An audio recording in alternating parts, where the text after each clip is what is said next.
Okay, so on the next trip, we're gonna take this equipment. We're gonna install a new shackle on a spare eye bolt that's up there. That's the seizing wire to seize it, and these are the tools I need for dealing with the seizing wire. So these will go in the left pocket. This is to physically remove the existing anchor light, which has just one little hex head bolt holding it on. This is to cut the wiring, or maybe even make an electrical connection as I need. I still need to get the solderless terminals to help troubleshoot the existing anchor light, because if I can get the existing anchor light to work, I might just stop all work right there and do the tricolor light some other day. Yes. But first, let's take a break.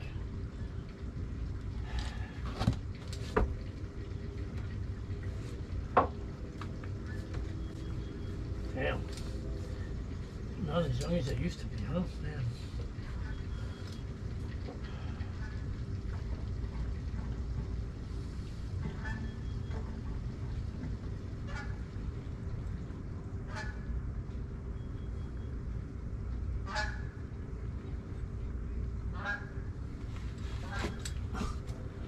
Well, that over there, that's the shackle I wanted to, that's the U-bolt I wanted to put the shackle on right there. But I can't see it from my current location. I can't get any higher up. I'm completely tube blocked on my dealie. So I'm looking at this now. Just non-weather tight connections crimped on up there. I'm gonna cut the tie wrap. I'm gonna cut these fuckers off, and I'm gonna see if I can strip and put a new connection, but there's hardly any wire to work with on the light, so I might just give up, because I can't, because the tricolor light is going to require, I think, 3 or 4 conductors anyhow, so this Romex is useless. So now I know what the deal is. I'll double check again from the bottom and connect the other end of this cable, because I know what the other end of this is. I can plug in the red and the black, and I can ignore these two fuckers for now, because I know where they are too. So anyway, I think we're done up here, and let's get the hell out of here. I'm fucking, yeah, hey, I don't mind admitting that I'm glad I used the toilet this morning, because I'm scared shitless now. I won't shit for a week. Holy shit. And it's a physical fatigue, I think, more than anything. Once I'm up here, I'm not really afraid, because I'm double clipped off with my safety harness, so I'm quite sure that I'm not going to fall to my death today. Not now, not from this. But you know, when you get up here, it's frustrating, because that shackle is like about 2 centimeters out of reach.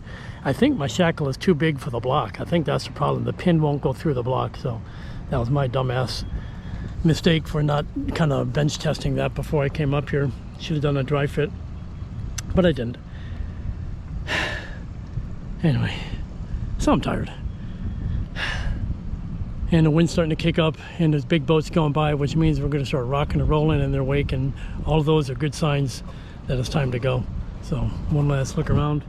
There's good old Tautog down there, with me clipping my legs as tightly as I can to the mast, the old style. And I do that the whole way down. I had to use my legs to help climb, you know, the telephone pole style, because my arms were gassed. So, anyway, I think I've about had it for today. I say breakfast time and break time and nap time, baby. Heesh. Okay, let's go. Okay, feet back on the deck. Thank goodness for that. And there's my rig going all the way up. It's just basically your main sheeting rig. If you had a main sheet and put a really, really long line on it, that's pretty much what it would look like. So I hoist the top block all the way to the top of the mast, and then I pull myself up. And therefore I'm pulling 1/3 of my body weight the whole way up. Doesn't sound like a lot, but goddamn, I'm wasted now. Whew, baby. Put this rig away, call it a day. Okay, so I'm just down from the mast now. 2 trips up today. That's probably too many. I should have done just one because I was wasted at the second one. I'm tired. I mean, I don't have my physics books with me, but I think I end up pulling 1/3 of my body weight with each deadlift, you know, and it wears me out. By the time I got to the second climb and I got about halfway up the mast, I was about done. I mean, I just couldn't pull anymore, and the rope was starting to feel slippery. I was trying with my high dexterity gloves on, then my leather gloves, then bare hands. In all cases, my bare hands turned out to be best, gave me the best grip. Whew. So, I'm tired now. But I did go up twice.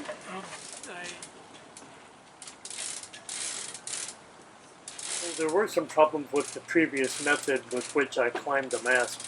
That's what I used when I was down in Mexico as well. And it's very tiring to use, but also it's really not the safe rig. It's not what that equipment is designed for. So I bought this thing here. They call it a Mastmate commercially. That's one brand name, but that's not what this is. This is a different brand, same type of idea. And I didn't like this. I sent that back to the manufacturer and got a refund. I've been up 4 times now, but I can climb the thing, but I don't know if I can actually do meaningful work. I mean, like, how would I get an angle grinder up there? How would I get, let me get my shirt on. Yeah, so like, how would I get my angle grinder up there? How would I try to, you know, if you have screw heads that are really, really tough and you really need to force out a screw or something, like, you know, it might be cheaper to just buy a lot of beer for some of the other sailors on this dock and have them winch me up, you know, and just if they could be patient enough to wait for rig up a sunshade for them, because it's, yeah, because there's probably 3 hours of work up there, you know, that's the thing, in repeated trips. So you're gonna have to have people who really like you to winch you up and down, or you kind of step back, which is what I'm doing right this minute, and you think, do I really need to go up there, and how much of this can wait till I get to a boatyard someplace cheaper where we can pull the mast and set the mast down, and then you can take your own sweet time and do work on the mast top. Trying to do it all up there 45 feet above the deck or more.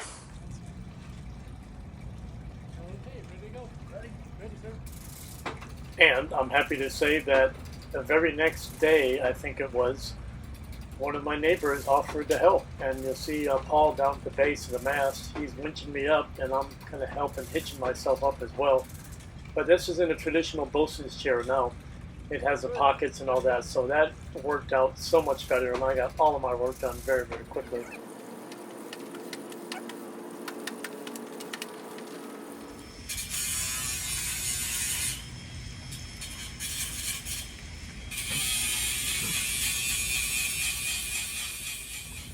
And that's the sound of an angle grinder. So the job was to grind off the screw heads and bolt heads for stainless steel fittings that were pretty well stuck in the aluminum mast. You can imagine the galvanic corrosion that takes place, and the fittings are all, the fasteners are all stainless steel and the mast is aluminum, so they really kind of got rocked up pretty good. So I just ground off the heads to remove the old light fixtures.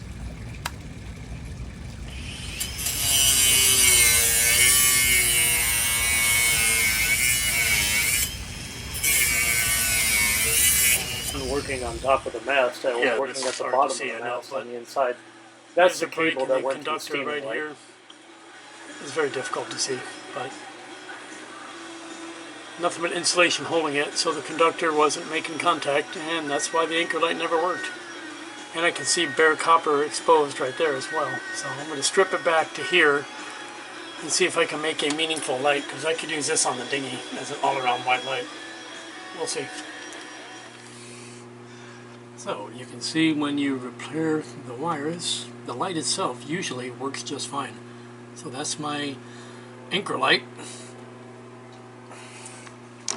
But probably that's going to be the anchor light that I put on the dinghy, because I need a all-around white light on the dinghy as well. And this light includes an anchor light already, so I won't need to buy another light. That's a good thing. So anyways.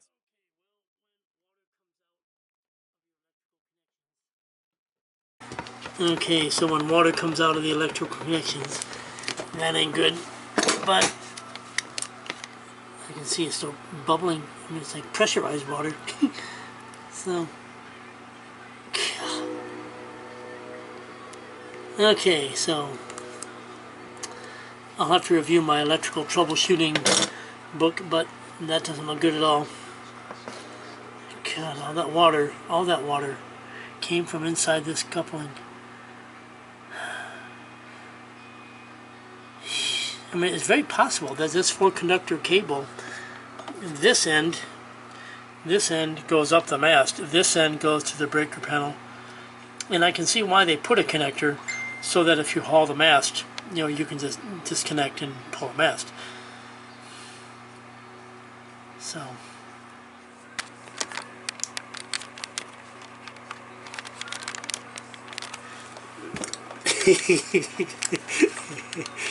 I don't know, I'm not even pissed off. It's like, this is part of the deal, you know, when you get an old boat.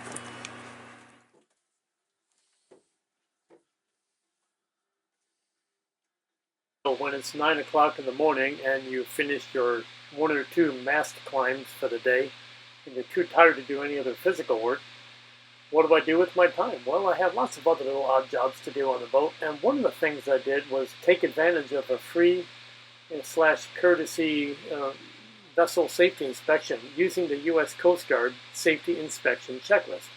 So a gentleman from a local boat club was kind enough to come over and run through the checklist with me, and he found out that I did not have these postings displayed, and apparently it's a violation of U.S. law to not have them displayed.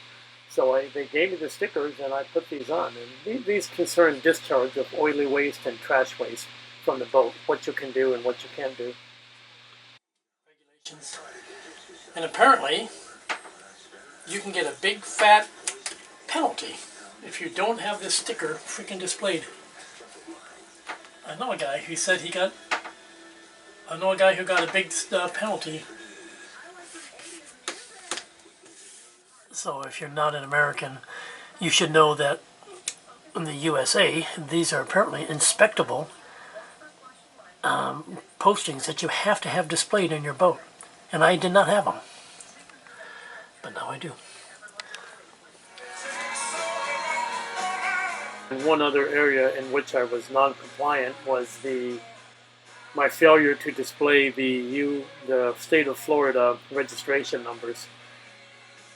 I mean, I'm registered, but I did not have them displayed, and so I put them on the signboard because I did not want to stick these onto my hull itself. So I'll display these while I'm in port, and I'll take the signs down when I'm out at sea.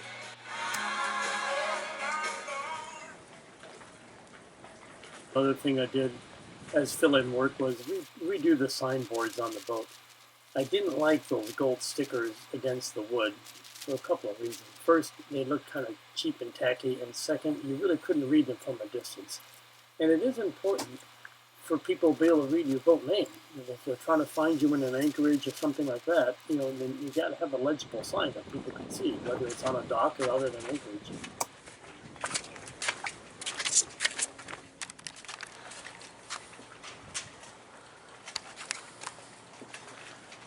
Okay, so today's problem is that we're trying to just pop off the cover of this raw water pump. So this pump takes the seawater that comes up through the yellow hose, and it gets pumped and goes into the water to the heat exchanger, and it removes heat from the freshwater side of the engine.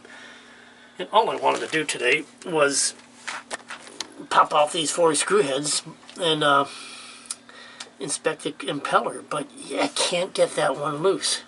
I mean, whatever whatever person at the Depco pump company that tighten these things, they use some sort of machine to tighten these screws. I finally popped these 3 loose, but this one I can't get loose, and they're just soft brass, and you can see it slipped once, and I chewed up a bit of the head. And I just wonder, you know, I mean, who uses flatheads anymore, for one thing? So there's two things wrong here. First, it's just so damn tight. It doesn't need to be that tight. There's an O-ring underneath that cover to keep it from leaking, so it doesn't need to be that tight. And it shouldn't be a flathead screw made of freaking bronze or brass. And in my case, the exhaust mixer is directly in line with it, so I can't even get my biggest screwdriver on it. So, it's a bit of a rub. I'm going to have to stop and think about that. I'm going to tighten the other ones up, to be honest, and just going to walk away from this for a moment and think. Because I don't really want to get into taking off the pump itself, because then it doesn't really solve the problem, because I don't have a vise to hold it fixed in a fixed position. I'd have to kind of build a rig to mount this on and finally go after that screw. And it's still going to be a flathead screw made of a soft metal, no matter what I do. So really the root cause ought to be addressed by changing these to a stainless steel fitting or fastener. But then of course you introduce galvanic corrosion, but I'm not as worried about that, because you can see this thing gets rusted up. I mean, even though it's made of brass or bronze or whatever it's made of. Okay, shout out to my friend Chris Vasilou back in St. Pete from Sailing Vessel Wookie. This is what I did. I used a tool that he gave me, which is one of those little snubby ratchet screwdrivers with a flathead fitting, and then I hammered a piece of wood between the screwdriver and this mixer just so the thing wouldn't pop loose. But I heard the pop, the screw is loose, and I'm going to take it apart and inspect the water pump. Here's a surprise. I got the cover off, and I was surprised that it's not an O-ring, but it's a gasket, so I'm going to have to clean that up. And I'll just use my liquid gasket maker to seal it, because it was clearly leaking anyway. All that verdigris is a dead giveaway. So I'll polish the inside up.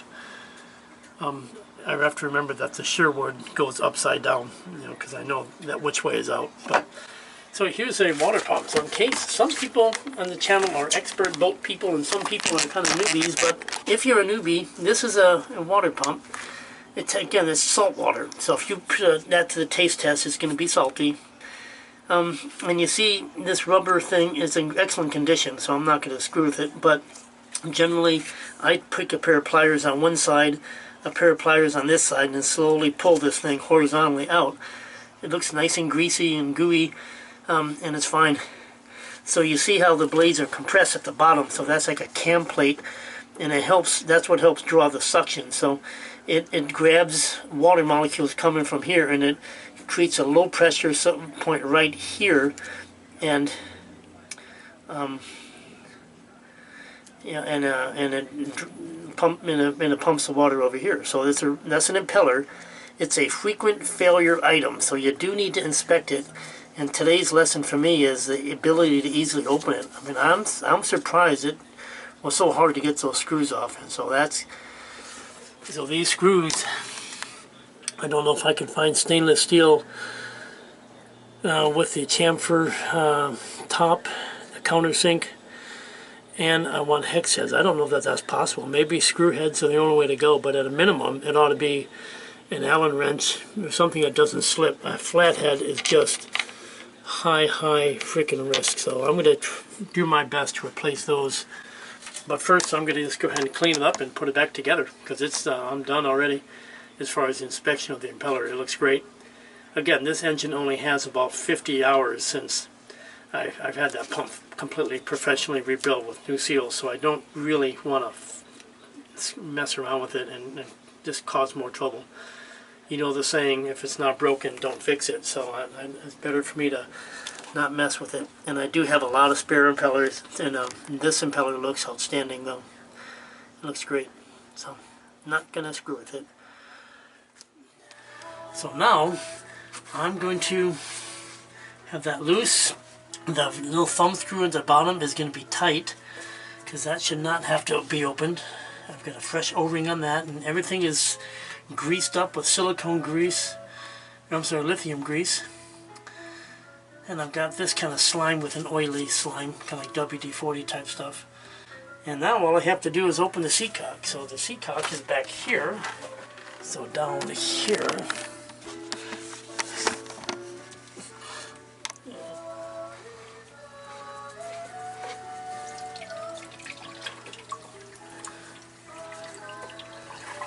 Oh my. See, and I don't really want to unthread this thing all the way. I'm going to move my rag back here to catch any drippage, because I don't want to drop to get into my diapers.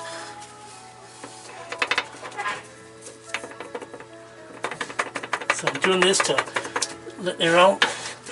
So I got water. You saw the water come out? It's so cool, the Hawaiian music. Okay, so I snug that so it stops. I check for leaks there. I'm looking for leaks on the hoses. And we're done, guys. So now all there is to do is fire up the engine here. And then we'll see if there's any leaks from the pump. That's kind of what I'm worried about. I'm not a mechanic per se. You know, mechanics are really good at making gaskets and stuff like that. That's not my strength area. I don't know why you need gaskets. I support gaskets fully.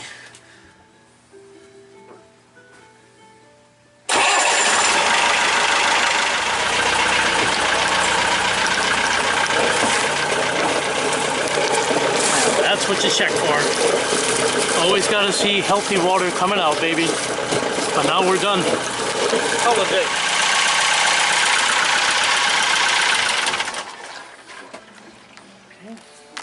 So now, I'll raise a question, or I'll raise one point. Do you normally shut the seacock valve when the engine's off? A lot of people tell me here, absolutely you should, because you end up with crabs and all kinds of Lord knows what crawling in. So I am going to shut the seacock valve. But when I'm underway, I don't always do that.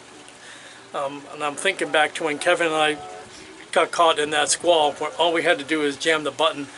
And that's because we knew that we had left the seacock open. And we knew that we didn't have any leaks. We have a dry bilge. Everything is dry. So, and I'll inspect this several times over the next couple of days. But certainly in the first couple of days after you've just, detached hoses and put them back on and taken the plate off the seawater pump and done all that, it just seems it would be, I think, foolish, I think, if to just leave that seacock valve open and then just go to bed and think everything's going to be fine. So that's the valve, and when the valve is open, the handle's pointed up. So I'm going to shut that puppy off, and I think it actually leaks by a little bit. It doesn't leak outwardly, but I think it does leak a wee bit past the seat, or maybe that's only because I don't have it exactly in the right position. Hey guys, so thank you for watching the episode. I really do appreciate it, and I do appreciate your comments, and I really do. So I'm not necessarily trying to make $1 million on YouTube. I'm not ever going to ask for donations, that kind of stuff. So it's just about us communicating, and anybody who's thinking about doing this, maybe they can be inspired or be forewarned, depending. So either way, I do appreciate your comments. So more work on the engine first. I know that the belt is loose, and I didn't do anything about that yet because I'm going to get a new alternator anyway when I return. That's the plan anyway. My mast climbing gear, so that's gone through a bit of an evolution. So I had the rig that I made out of an old sheeting mechanism, which was self-powered but had a 3-to-1 mechanical advantage. And I use that all the time in Mexico, but with the existing line I couldn't get all the way up the mast, and now that I put a bigger line in it, I can go all the way to the top, but not quite to the top, not enough to do work. So, and it's really not safe because I wasn't using a safety line, and there's a lot of things I was doing wrong. So I've been convinced that, try to upgrade my situation there. I used the flexible ladder made out of the sling material. I just tested it once, did not like it, and I've already sent that back for a refund. Now I have bought this thing here. This is an ATN mast climber, and I would say it's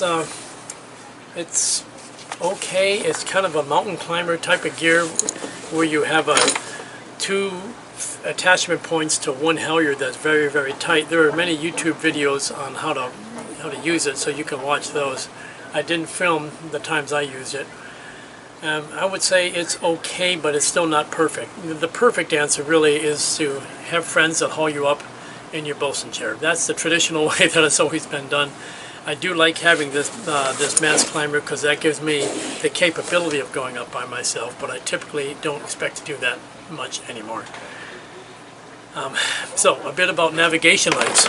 we did a lot of work up the mast, and I hired a guy to help me with the cable tugging evolution, and frankly we failed. Our tug line broke, and we had some discussions about what was a better way to do it, and we'll pick that up when I get back. And I had mentioned in the last episode that once I got that tricolor light on top of the mast, then I could take away my stern lights and side lights down here. And I'm still not convinced that I'm wrong, but a number of other folks who I respect greatly have told me that no, you need to keep your side lights and stern light because. So without going into the details of the coal regs or the rules of the road, you need to show a red and a green, side light with a stern light that points to the back, and the tricolor light will provide those. But several people are sure that there's a rule that says my steaming light has to be above the side lights, and I just haven't found that in the regulations yet. So once I get the tricolor light working on top of the mast, I will use it, but I'm not going to remove the old side lights until I either research this more fully or until I get better side lights. So I'm not really upset about that. It's just I'm not wrong too often on the rules of the road, but I think I might have been wrong. I just can't prove it yet. So if anybody knows, let me know. Other work I want to take on when I get back, the electric panel. Well, I'm finally going to finish the darn DC electric panel so it quits looking the way it does. And that's the main thrust, and of course finishing the work on top of the mast. Maybe buy another 100 foot of anchor chain, and maybe try to find a new pole end for my whisker pole so I can get my whisker pole repaired and use it, because that's very, very helpful when you're downwind running. But that's it, guys. I'm going to get this video put together, and I'm going to eat lunch, and I've got a lot of things to do, so we'll get this uploaded today. Take care, everybody. I do appreciate you as friends and people I've gotten to know, and I appreciate your comments. So take care. Bye.